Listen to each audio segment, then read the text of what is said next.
ஒரு நபித்தோழர் பள்ளியிலே உட்கார்ந்து இருக்கிறார். ரசூலுல்லாஹி ஸல்லல்லாஹு அலைஹி வஸல்லம் அந்த பள்ளியிலே உட்கார்ந்து இருக்கக்கூடிய அந்த நபித்தோழரை சந்திக்கிறார்கள். சந்தித்து கேட்டார்கள், அபு உமாமா, ஏன் தொழுகை இல்லாத இந்த நேரத்திலே பள்ளிவாசலிலே உட்கார்ந்து இருக்கிறார்கள்? யா ரசூலுல்லாஹ், கவலை.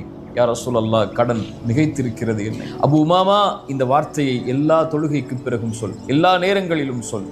அல்லாஹும்ம இன்னி அஊது பிக, யா அல்லாஹ், பாதுகாப்பை தேடுகிறேன், மினல் ஹம்மி வல் ஹஸன், துக்கத்திலிருந்தும் கவலைகளிலிருந்தும், வஅஊது பிக மினல் அஜ்ஸி வல் கஸல், யா அல்லாஹ், சோம்பேறித்தனத்திலிருந்தும் ஏழாமையிலிருந்தும் என்னை பாதுகாத்துக் கொள். வஅஊது பிக மினல் ஜுப்னி வல் புகுல், யா அல்லாஹ், கஞ்சத்தனத்திலிருந்தும், யா அல்லாஹ், கோழைத்தனத்திலிருந்தும், வஅஊது பிக மின் கலபத்தித் தைனி வ கஹ்ரிர் ரிஜால், யா அல்லாஹ், கடனிலிருந்தும் அதன் காரணமாக மக்கள் என்னை மிகைப்பதிலிருந்தும் என்னை பாதுகாத்துக்கொள் என்று அல்லாஹ்விடத்திலே கேள் அபு உமாமா, அல்லாஹ் நீக்குவான். அபு உமா சொன்னார்கள், நான் கேட்டேன், அல்லாஹ் என்னை நீக்கினான். கேட்டீர்களா? அழைத்தீர்களா? அல்லாஹ்விடத்தில் முறையிட்டீர்களா?